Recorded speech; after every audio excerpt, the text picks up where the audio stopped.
네, 기독교의 기본 진리 우리가 그동안 6개를 이제 배웠고요. 오늘 7번째 주제가 교회입니다. 교회에 대해서 오늘부터 약 4주 동안 살펴보고자 합니다. 어, 교회는 우리가 상당히 잘 알고 있죠. 교회가 무엇입니까? 물으면 보통 답을 가지고 있습니다. 교회는 이런 겁니다. 이런 장소입니다. 이런 모임입니다. 교회에 대해서 보통 많은 우리가 지식을 가지고 있습니다. 그렇지만 또 한편으로는 교회에 대해서 좀 잘못된 컨셉을 가진 경우도 많습니다. 교회를 좀 잘못 알고 있고 교회의 그 데피니션에 대해서도 좀 잘못 알고 있는 경우도 많습니다. 어, 이제 우리가 교회라 그럴 때 일단은 그 두 가지는 이제 확인을 하고 가야죠. 이제 우주적 교회가 있고 지역 교회가 있잖아요. 우리가 우주적 교회란 것은 이제 국경을 넘어서서 민족을 넘어서서 예수님을 주로 고백하는 모든 사람들의 모임이 이 우주적인 교회죠. 그래서 우리가 거듭나면 이 우주적인 교회에 속해지는 거고, 근데 우리에게는 우주적인 교회만 필요한 게 아니라 또 로컬 처치가 필요합니다. 지역 교회가 우리 이제 제자 교회도 많은 로컬 처치 가운데 하나잖아요. 예, 우리 지역 교회. 예. 그래서 우리 교회라고 할 때는 이제 우주적 교회를 얘기하기도 하고 또 지역 교회를 얘기하기도 합니다. 근데 우리가 4주 동안 앞으로 주목해야 되는 게 뭐냐면 밑에 써 있는 얘기입니다. 그러니까 교회의 본질과 사명이라는 거예요. 좀 딱딱하게 들릴 수 있지만 이 굉장히 중요하고 또 알고 보면 굉장히 또 재미있습니다. 그러니까 교회 영어 표현이 이제 이 단어가 훨씬 더 좀 잘 다가올 수 있는데요. nature of the church. 그러니까 교회의 이 본성, 본질, 성격이 뭐냐는 거죠. 그러니까 교회란 어떤 모임이고 교회 네이처가 뭐냐, 교회 성격이 뭐냐, 본질이 뭐냐는 것을 계속 묻고 우리가 답을 찾아가야 된다는 겁니다. 그러니까 잘못된 그런 교회에 대해서 잘못 알고 있는 정보가 있다면 바로 잡아야 되는 거죠. 그리고 두 번째는 교회가 뭐 하는 곳인가? 예, 교회 사명이죠. 우리가 그왜 모이는가? 뭘 위해 모이는가? 이제 무엇을 해야 하는가에 대한 이 질문. 그러니까 nature and mission of the church. 이걸 기억하면서 이 두 가지를 바로 세우는 작업을 4주 동안 우리가 해나가고자 합니다. 자, 먼저 그러면 교회가 어떻게 시작됐는지를 좀 살펴보겠습니다.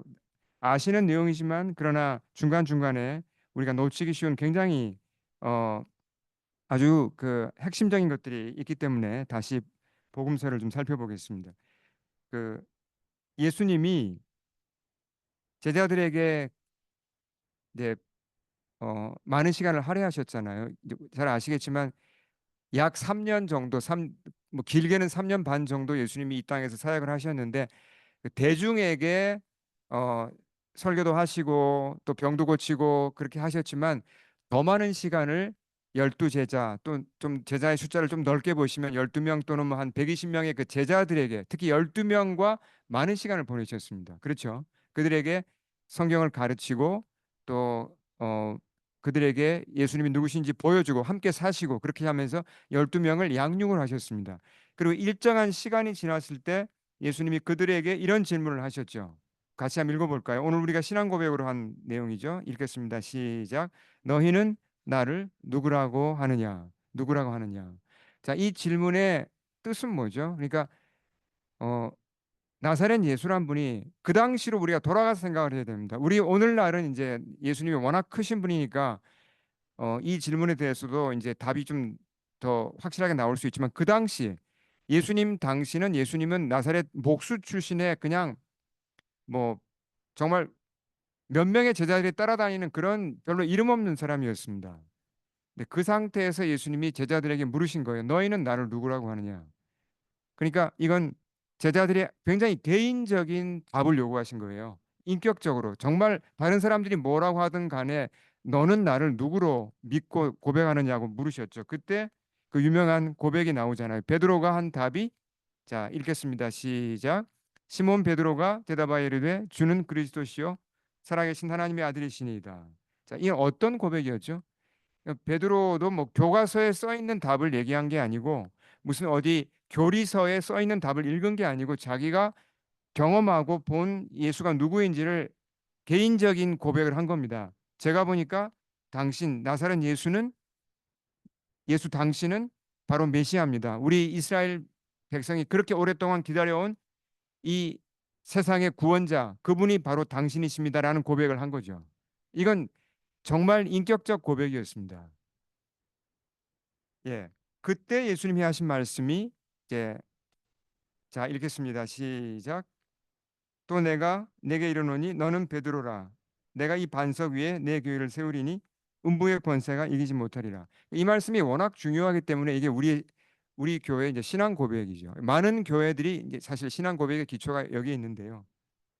자, 복음서에 보시면 교회라는 단어는 몇 번 나오지 않습니다. 교회. 예. 사도행전에는 많이 나오죠. 근데 복음서에서 예수님이 직접 이 교회라는 단어를 말씀하셨는데 여기에 처음 나옵니다. 교회. 이제 교회가 뭐죠? 이 이제 베드로의 고백을 가지고 이제 교회에 대해서 우리가 좀 교회가 처음에 말씀드린 대로 nature and mission of the church. 그러니까 교회의 본질과 교회의 사명이 뭔가를 지금 찾아가는 겁니다. 자, 그러면 여기서 교회 얘기를 하셨는데 교회는 우리가 알듯이 이제 이 건물이 아니라 사람이죠. 어떤 사람들의 모임이죠? 예수님을 믿고 따르는 사람들의 모임이 교회잖아요. 근데 여기서 주목해야 되는 단어는 주님이 교회를 세운다고 그랬는데 교회는 이제 좀 이렇게 이걸 일종의 그러니까 수사법을 쓰신 거죠. 교회를 마치 어떤 건물처럼 묘사하시면서 이 교회를 세우는데 토대 파운데이션이 뭐라고 그랬습니까? 이 반석 위에 교회를 세우리니 그렇게 표현했습니다. On this rock I will build my church 그렇게 말씀하셨죠. 자, 그러면 이제 질문을 드립니다.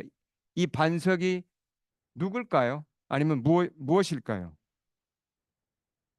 그냥 쉽게 한번 이 말씀을 보시면서 답을 찾아보시면 뭘까요? 베드로일까요? 베드로가 아니에요. 만약에 이때 말씀하신 this rock 이 반석이 베드로라면 어떤 문제가 생기죠? 베드로가 무너지면 교회가 어떻게 됩니까? 무너집니다. 근데 베드로가 무너진 적이 있습니까? 베드로 무너진 적이 있습니다. 뭐 얼마 이 고백하고 나서도 벌써 막뭐 이상한 소리 하고 예수님한테 혼나고 나중에 예수님 세 번 부인하고 뭐 사도행전을 봐도 베드로가 실수할 때도 나와요. 그럼 베드로가 흔들리고 실수하고 무너지면 교회도 무너지는 거잖아요. 흔들리는 거잖아요. 얼른 보면 이 반석 위에 교회를 세운다. 이 반석이 베드로처럼 보이는데 그렇지 않습니다. 이 베드로가 아니라는 거예요. 그럼 이게 이 반석이 뭘까요? 또 누굴까요? 자, 그 답을 찾기 이전에 우리가 이제 이걸 잘못 해석하면 어떤 오류가 나오는지 여기서 잠깐 확인하고 가는 게 좋습니다. 어, 로마 카톨릭 교회에 대해서 우리가 좀 알 필요가 있습니다. 교회사를 알아야 되는데요. 처치 히스토리, 역사를 우리가 좀 알아야 되는데 그 1870년인가에 그 바티칸 공회에서 그 로마 캐톨릭 이제 교회 그 회의죠. 중대한 발표가 있었습니다. 바로 이런 내용을 발표한 거죠. 교황의 무류성, 좀 단어가 어렵죠.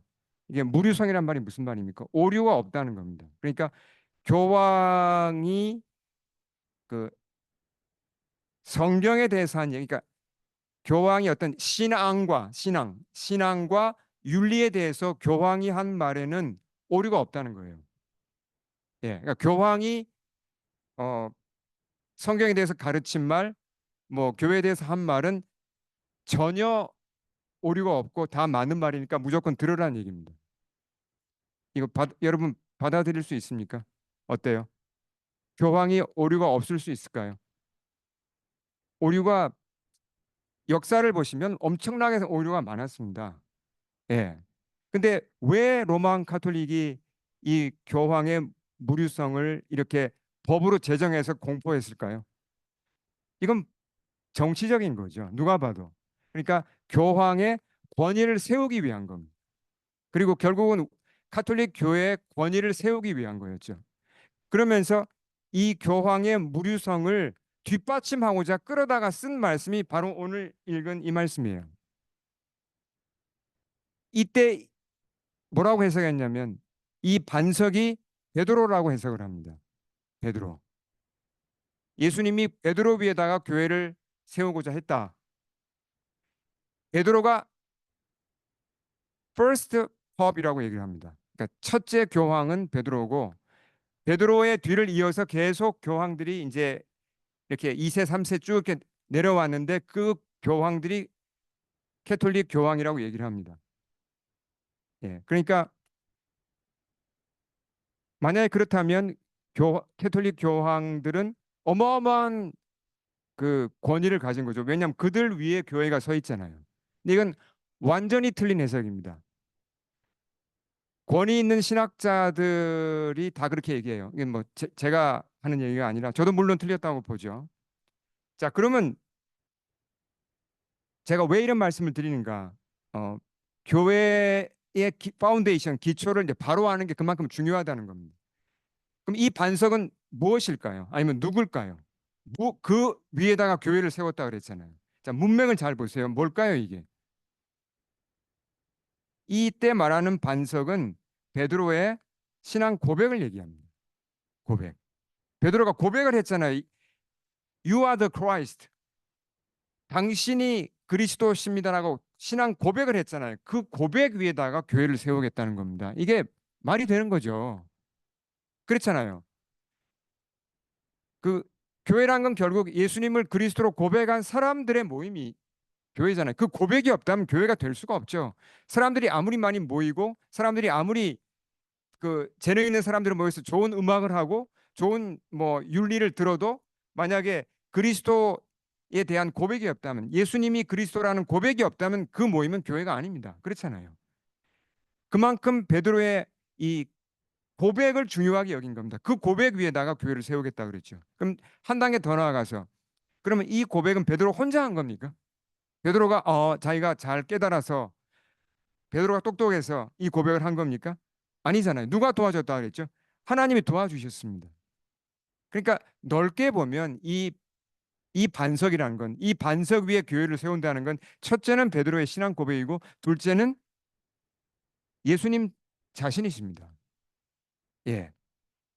예수님이 반석이시고 그 반석에다가 베드로의 고백이 더해져서 이 두 가지가 교회의 파운데이션이 됐다는 거죠. 베드로 자신도 나중에 베드로서에 보면 베드로 전서 2장에 보면 그런 얘기를 하잖아요. 교회가 무엇 위에 세워졌는가? 리빙스톤, 산돌이신 예수님 위에 세워졌다. 그리고 머릿돌이신 예수님 위에 세워졌다고 베드로도 고백을 합니다. 예. 관심 있는 분들은 베드로 전서 2장 4절에서 11절 한번 읽어보십시오. 나중에 읽어보시면 압니다. 그리고 이게 워낙 기초가 중요하기 때문에 제가 좀 더 설명을 드리겠습니다. 자, 그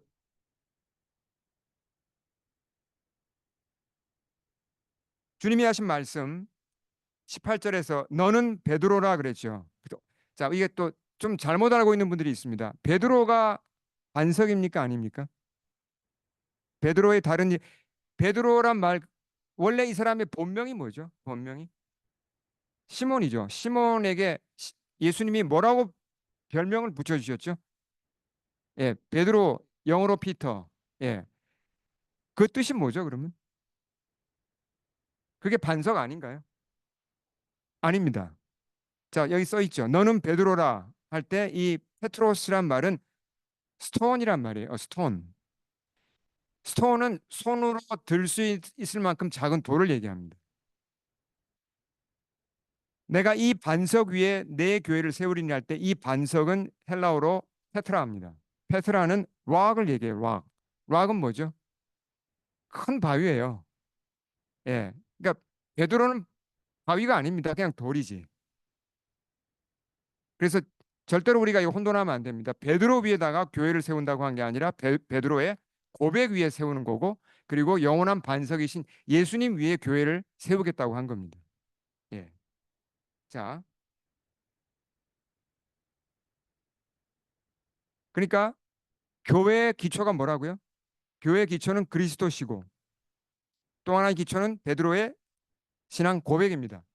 이 둘 중에 하나라도 빠지면 교회는 더 이상 교회가 아니고 무너지는 겁니다. 그렇죠? 제가 이제 신학교를 졸업한 지 벌써 오래됐는데요. 제가 여기 몬트리올에서 신학교를 다닐 때 예배학 수업이 있었습니다. 그때 이제 과제가 있었는데 그게 뭐냐면 학생들이 둘씩 조를 짜서 몬트리올에 있는 여러 좀 중요한 교회들을 예배를 참석하고 그 예배가 예배 순서가 어떻고 예배의 어떤 특징이 있고 예배를 잘 요약을 해서 리포트하는 게 그 숙제였어요. 저도 그래서 이제 교회를 갔었고 이제 또 수업 시간에 그래서 이제 각 학생들이 어 자기들이 가서 참여한 예배를 리포트를 했습니다. 근데 한 팀의 리포트가 굉장히 충격적이었어요. 그 팀이 가서 참여한 예배가 어떤 교회였냐면 어, 맥길 맥길 대학교 근처에 쉘브룩 길을 가다 보면 굉장히 건물이 아름다운 교회가 있습니다. 혹시 어딘지 아시겠습니까? 어, 제가 공개적으로 그 교회 이름을 말씀드리긴 좀 곤란하고요. 예. 누구든지 알 수 있는 몬트리올에서 거의 제일 건물이 멋진 교회고 규모도 큰 교회입니다. 쉘브룩에 있습니다. 그 이제 장로교 그러니까 프레스비테리언에 속한 교회거든요.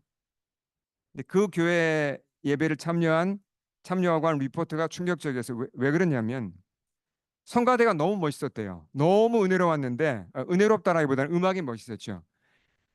근데 예배 끝나고 그 대화를 하는 중에 알게 된 게 뭐냐면 성가대 전체를 지휘하는 그 책임자가 누구나 다 알고 있는 무신론자였습니다. 그러니까 에이티스트, 무신론자가 성가 대장이었어요. 근데 그걸 자기가 스스로 다른 사람들한테 얘기를 해요. 난 무신론자인데 여기서 성가대 지휘해. 이렇게 웃으면서 얘기를 하는 겁니다. 근데 어떻게 생각하세요, 여러분? 무신론자가 성가대 대장을 맡은, 맡는다. 이거 어떻게 생각하십니까? 뭔가가 대단히 잘못된 거죠.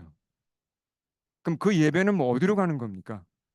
예수님이 없다고 하는 사람이 성가대 지휘를 하는 겁니다. 어. 그러니까 그 교회는 이 파운데이션이 없는 거예요. 신앙 고백이 없는 거예요. 아무리 많은 사람이 모이고 아무리 음악이 아름다워도 그건 더 이상 교회가 아닌 겁니다. 교회가 되려면 다시 회개하고 뭔가 다시 시작을 해야 되겠죠. 몬트리올 광역시에 보시면 이제 오래된 교회들이 많이 있습니다. 이 캐네디안 교회들 보면 그 중에 이제 방금 말씀드린 그 프레스비테리안 처치, 유나이티드 처치, 앵글리칸 처치들은 대부분 다 이 제가 말씀드린 파운데이션을 잃었습니다. 왜 잃었죠? 뭐라고 얘기합니까? 이런 교회들은 대부분 다 예수님만이 구원자가 아니다. 세상에 구원의 길이 많은데 one of them is Jesus 이렇게 얘기를 합니다. 이 교회들이 가치를 두는 건 뭐냐면 어, 윤리예요. 친교 그리고 인권, 구제 이런 것만 얘기를 합니다. 십자가와 부활을 얘기하지 않습니다. 교회가 아니죠, 사실은. 그래서 다행스럽게 몬트리올 광역시에는 다행스럽게 파운데이션이 건강한 교회들도 있어요. 점점점 더 성장하는 교회들입니다. 주로 이제 우리 교회가 속해 있는 이 베프티스트 교단에 속한 교회들 그리고 펜트코스탈 교단에 속한 교회들이 이런 파운데이션을 잘 가지고 있습니다. 예를 들면 이제 제가 몇 번 말씀드린 에글리스 누벨비라고 롱게에서 시작한 그 이제 브로kon교회는 어, 아주 부흥을 하고 있죠. 그리고 몬트리올 광역시에 상당히 많은 교회들을 개척을 했습니다. 그 중에 하나가 라샤벨이라고 몬트리올에서 한 10년 전에 개척한 그 교회도 지금 굉장히 부흥해서 많은 이제 젊은 부부와 젊은이들이 모이거든요. 그리고 에글리스도 호수몽이라는 교회도 그 동쪽 그 호수몽 지역이 사실 좀 험하잖아요. 근데 거기서 시작된 교회인데 몬트리올 전역에 지금 어, 대여섯 개 이상의 교회들을 개척해서 굉장히 이렇게 활발하게 사역을 하고 있습니다. 이런 교회들은 예, 아주 분명하게 파운데이션을 예수님 위에 신앙 고백 위에 세우고 그리고 서서히 성장을 하고 있어요. 자, 이제 교회가 어떻게 탄생됐고 어떤 기초를 가지고 있다는 말씀드렸고요.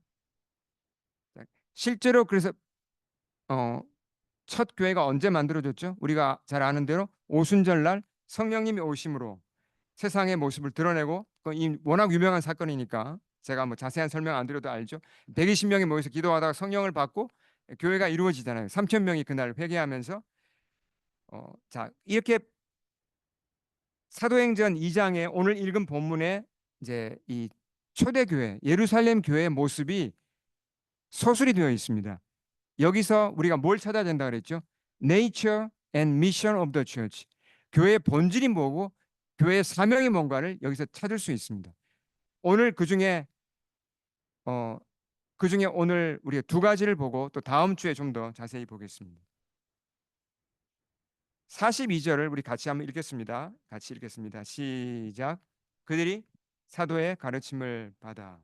이게 초대 교회의 모습을 묘사했는데 그들이 뭘 했고 이제 어디다가 중점을 뒀는지를 묘사하면서 이런 표현을 썼습니다. 그러니까 초대 교회에서 가장 많이 한 게 뭐냐면 성경을 가르치고 배운 겁니다. 근데 왜 여기서 이런 질문을 할 수 있죠? 오늘날은 다릅니다. 오늘날은 꼭 교회 안 가도 성경 배울 수 있습니다.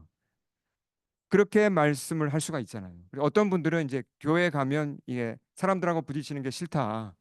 그러니까 그냥 집에서 나는 예배 보겠다. 그게 더 편하다라고 하시는 분들이 안타깝게 많잖아요. 만약에 이렇게 교회로 모이지 않고 집에서 예배를 드린다. 그럼 어떤 문제가 생길 수 있을까요? 오늘 이 말씀에 기초하면 배울 수 있잖아요. 분명 유튜브에 좋은 설교 많이 있고 성경 공부도 할 수 있습니다. 근데 어떤 문제가 생길 수 있죠? 첫째는 잘못된 가르침에 빠질 수 있어요. 예. 검증 안 된 그런 설교나 그런 강의를 듣고 이단에 빠지는 분들이 보면 꽤 있습니다. 그런 위험이 있죠. 두 번째는 어떤 문제가 발생할 수 있죠? 우리가 성경을 배우면 우리 머리로 끝나는 겁니까? 이걸 우리가 살고자 애를 쓰고 경험을 해야 되는 겁니까? 예를 들어서 예수님이 서로 사랑하라 그랬잖아요. 예수님이 주시는 아주 중요한 계명이 New Commandment, 새 계명을 준다 그러시고 내가 너희를 사랑한 것처럼 너희도 서로 사랑하라 그랬잖아요. 그럼 그 말씀을 우리가 배웠다고 하면 그걸로 끝나는 겁니까? 아니잖아요. 서로 사랑하라. 그걸 어디서 이렇게 실천해 볼 수 있고 그 말씀을 경험해 볼 수 있는 거죠.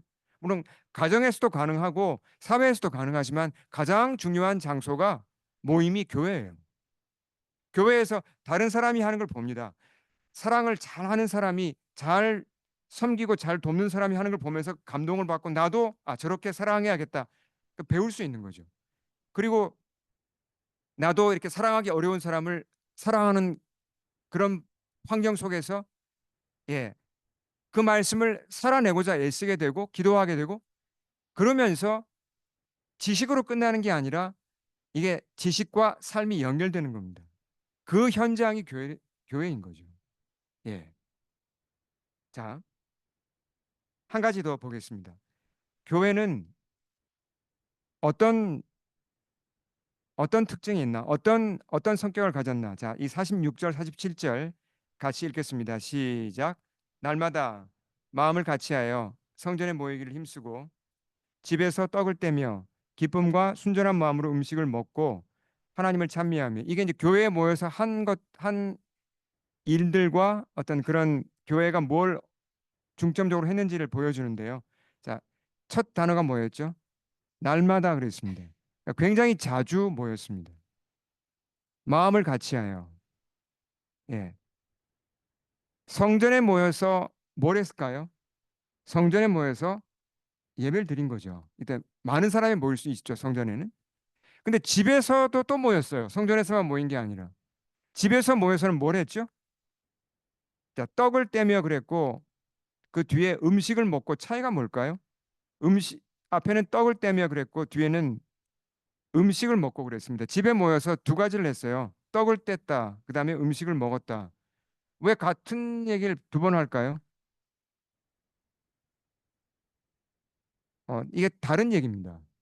떡을 뗐단 말은 예, 로즈 서퍼. 그러니까 성찬식을 했다는 얘기입니다. 그러니까 예배를 드린 거예요. 음식을 먹고 이건 이제 음식으로 교제를 나눈 거죠. 그러니까 집에 모여서도 예배를 드렸습니다. 가정 예배도 드리고 또 집에서 우리 목장 같이 그렇게 모여서 또 예배를 드리고 찬양하고 그러니까 교회는 여기서 드러나는 교회의 성격이 뭐죠? 무엇에 가장 열심을 냅니까? 예배입니다. 성전에 모여서도 예배를 드리고 가정에서도 예배를 드리고 자 근데 이게 어 만약에 이게 재미없다면 날마다 이렇게 할 수 있겠습니까? 만약에 정말 이게 별로 즐겁지 않다면 근데 뭐라고 표현했죠? 기쁨이란 단어가 여기 나옵니다. 예, with glad. 기쁨 가운데 그렇게 한 겁니다. 누가 시켜서 그런 게 아니라. 그럼 이게 가능한가요, 정말? 이런 일이 일어날 수 있나요? 기뻐서 가능한 한 자주 모여요. 다 같이 예배를 드려요. 주일에 예배를 드립니다. 근데 또 주중에도 또 모이고 싶어요. 모여서 또 각 가정에서 모여서 또 예배를 드리고. 왜 그렇게 하죠? 기쁘니까요. 이게 교회의 본질이에요. 그러니까 예배에 이런 기쁨이 정말 있습니까? 예배를 우리가 예배답게 드리면 다른 데서는 얻지 못하는 그런 기쁨이 있나요? 정말? 있죠. 우리는 물론 매번 예배 때마다 그렇게 되는 건 아니지만 예배를 잘 드릴 때 세상 어디서도 찾지 못하고 받을 수 없는 그런 기쁨이 우리에게 임합니다. 우리가 다 경험해 봤잖아요. 이건 하나님이 주시는 기쁨이고 하나님의 어떤 그 임재 가운데 주시는 기쁨이죠. 그러니까 예배 중에 어떤 회복이 일어나고 예배 중에 어떤 내 영혼의 체험이 일어나고 예배 중에 그런 어떤 어, 치유가 일어나고 예배 중에 내 영적인 눈이 떠지고 이런 어떤 영혼의 어떤 충족이 일어나기 때문에 그래서 예배를 사모하는 것이고 자주 모였던 것입니다. 그러니까 여기서 꼭 기억해야 될 게 뭐냐면 예배를 제대로 드리면 세상 어디서도 얻을 수 없는 기쁨을 얻는다는 겁니다. 회복이 주는 기쁨, 또 내 눈이 열리는 기쁨, 또 함께 되는 기쁨, 또 하나님 나라에 대한 소망으로 인한 기쁨 이런 것들이 임한다는 겁니다. 이건 교회에서만 받을 수 있는 거예요. 예배에서만 받을 수 있는 것이죠. 그래서 우리가 자기 스스로를 돌아봐야 돼요. 정말 우리가 이런 기쁨을 기대하는가? 이제 조금 표현을 다르게 하면 우리가 교회에 올 때 무엇에 가장 큰 기대를 걸고 오는가 하는 겁니다. 그러니까 내가 교회를 갈 때 무엇이 나를 가장 끌어당기냐 하는 겁니다. 보통 그렇잖아요. 우리가 처음에 교회 올 때는 이게 예배를 잘 모릅니다. 그러니까 이제 저도 솔직하게 제가 대학 1학년 때 이제 교회 열심히 나갔는데 이제 그때 물론 거룩한 소원이 없는 건 아니었지만 솔직하게 더 큰 소원이 뭐였냐면 이제 그 어떤 친구도 만나고 또 이제 여자친구도 혹시 사귈 수 있지 않을까 이런 기대 가운데 이제 교회를 오게 됐죠. 저도 처음에. 예. 사실 이제 결국 교회에서 또 제 아내를 만나긴 했습니다. 뭐 그 이제 하나님의 은혜인데 근데 처음에 동기는 순수하지 못한 경우가 많아요. 그러니까 예배에 대한 기쁨을 모르니까 친구 만나는 것, 음식 먹는 것, 또 사람들 만나서 정말 좋은 사람들 만나서 교제하는 것 이런 게 더 나를 이렇게 끌어당기잖아요. 거기에 더 매력이 있잖아요. 근데 그게 다라면 이 문제가 있는 겁니다. 이건 잘못 뭔가 이게 잘못된 거예요. 예. 왜 우리가 예배에 열심을 내고 왜 교회에 가고자 하는가 또 왜 더 자주 모이고자 하는가 이건 정말 하나님만이 주실 수 있는 기쁨이 있기 때문이에요. 그 예배를 통해서 그 기쁨을 우리가 예, 얻을 수 있기 때문이죠. 그래서 더 기대해야 하고 그렇게 우리가 준비해야 합니다. 그렇게 해서 예배를 드릴 때 우리 영혼이 더 살아나고 우리가 더 성장할 수 있는 것이요. 삶의 열매도 달라집니다. 자, 한 가지 교회사에서 나오는 중요한 얘기 하나를 좀 재밌는 얘기인데 제가 하나를 더 나누겠습니다. 어, 역사 역사라서 조금 이제 옛날 이야기니까 조금 약간 이제 좀 현실하고는 좀 안 맞는 것 같지만 그래 역사를 아는 게 도움이 될 때가 있습니다. 그 순서가 약간 이게 파워포인트 됐습니다. 자, 맨 위에부터 보시면요. 요한 웨슬리라는 분을 아시는 분 한번 손 들어 보시겠어요? 요한 웨슬리가 누군지 아시죠? 감리교를 처음 세운 분이죠. 예, 요한 웨슬리의 청년 시절 얘기입니다. 그 당시 영국 교회는 우리가 아는 대로 앵글리칸 처치였습니다. 굉장히 타락이 심했어요. 그 당시가 이제 그 인더스트리얼 레볼루션 산업혁명이 일어났고 경제적으로는 영국이 잘 살았지만 어떤 윤리적으로는 굉장히 타락한 시대였습니다. 교회가 많이 타락했습니다. 그때 이제 웨슬리가 옥스퍼드 유니버시티의 학생이었는데 이들이 이제 그 홀리 클럽이라는 클럽을 만들어서 대학 동아리인데요. 매일 저녁 6시에 모였습니다. 그리고 3시간 6시부터 9시까지 3시간 동안 성경을 공부하고 기도를 했어요. 그리고 일주일에 2번을 금식을 했습니다. 그러니까 얼마나 하나님께 대한 열정이 뜨거운지 아시겠죠? 이 청년들이. 그리고 병자들을 돌보고 감옥을 방문하고 이런 구제와 선행도 쉬지 않았습니다. 근데 이렇게 열심히 했는데 웨슬리가 뭐라고 고백했냐면 마음에 평강이 없는 거예요. 불안하고 죄사함에 확신이 없고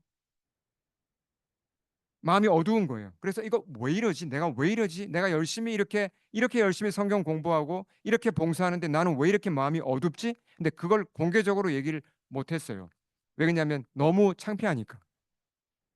그러다가 대학을 졸업하고 웨슬리가 선교사가 됩니다. 그래서 어디로 갔는지 아세요, 혹시? 웨슬리가 선교사가 되어서 간 곳이 그 당시에 거의 이제 여기 미국 땅은 이제 개척지였잖아요. 예, 미국 인디언들의 선교사로 파송을 받아서 사역을 했어요. 미국으로 와서 얼마나 큰 헌신입니까? 옥스퍼드까지 나온 사람이 이 정도면 정말 헌신된 거죠. 근데 사역을 했는데 열매가 없었어요. 너무 낙심해가지고 웨슬리가 영국으로 돌아갑니다. 그러니까 대서양을 건너가는 배를 탔죠. 근데 그 당시만 해도 이 배가 많이 위험했습니다. 네, 큰 폭풍이 왔잖아요. 배를 타고 있는데 뭐 허리케인 같은 게 왔다 가면 생각해 보십시오. 얼마나 무섭겠습니까? 배가 진짜 막 곧 가라앉을 듯이 막 그렇게 그런 무시무시한 환경인데 덜덜덜 떨었습니다. 죽음의 공포로. 근데 그때 웨슬리가 누구를 봤냐면 두 번째 써 있는 모라비안 형제들을 봤어요. 왜냐하면 사람들이 다 두려워 떠는데 그 배 위에 유일하게 한 10명쯤 되는 사람들이 모여 앉아가지고 너무나 평안하게 찬송가를 부르고 있었습니다.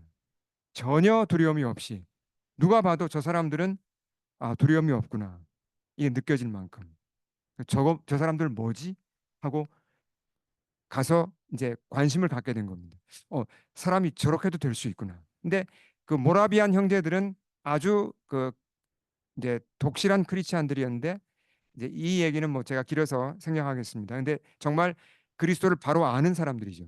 그들은 이 풍랑을 두려워하지 않았고 죽음을 두려워하지 않았습니다. 그걸 보고 웨슬리가 충격을 받는 거죠. 런던으로 돌아왔습니다. 무사히. 근데 아직 웨슬리의 갈등이 풀린 게 아니었어요.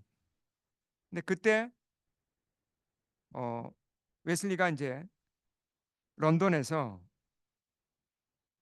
어떻게 해서 이제 알게 된 그 예배에 참여하게 됩니다. 1738년 5월 24일이라고 이제 날짜까지 나와 있습니다. 여기 어, 올더스 게이트 스트리트라는 거리에서 어떤 교회에서 예배에 그가 이제 소개를 받아서 참여하게 되는데 그 예배에서 이 단어를 잘 기억하시기 바랍니다. 교회였고 예배였습니다. 한 사람이 단에 올라가서 로마서를 어, 읽고 그 말씀을 설교한 거예요. 로마서를. 그때 그 말씀을 들으면서 웨슬리 예, 눈이 떠졌어요. 그리고 정말 예수님이 나를 위해 죽으셨다는 게 믿어지면서 그가 거듭나게 되는 겁니다. 그리고 베드로와 같은 신앙 고백을 하게 되었죠. 거짓말처럼 달라졌습니다. 그 이후로 웨슬리의 삶이 완전히 달라졌습니다. 아주 담대해졌고 또 이 평안한 가운데 담대히 그가 인생을 다시 보게 되었고 예수님의 전달자가 된 거예요. 십자가의 전달자가 된 거예요. 복음을 전하고자 하는 열정으로 그가 불타게 된 겁니다. 왜냐하면 그리스도만 알면 사람들의 삶이 이렇게 변하니까. 정말 죽음에서도 구원해 주시는 이 예수님을 안 전하고는 못 베긴 거죠. 그러면서 그가 전도하기 시작해서 일어난 운동이 감리교 운동이었습니다. 메소디스트 무브먼트였죠. 이 감리교 운동이 사실은 윤리적으로도 영국을 완전히 구했거든요. 예. 영국의 그 부패한 것들이 이 감리교 운동이 일어나면서 예, 그 부흥 덕분에 영국이 새 나라가 된 것입니다. 자, 결론입니다. 웨슬리 한 사람을 보아도 예배의 파워가 얼마나 강력한지 알 수 있습니다. 한 번의 예배를 제대로 드렸을 때 이 사람의 인생이 변했고 그리고 웨슬리 한 사람으로 말미암아 영국이 변한 거예요. 더 나아가서 교회가 무엇인가를 우리가 알 수 있습니다. 교회는 예배를 드리는 곳이고 예배를 드리면서 그리스도를 만납니다. 그렇게 할 때 사람이 변하고 그 사회가 변합니다. 우리 함께 기도하겠습니다. 주님 앞에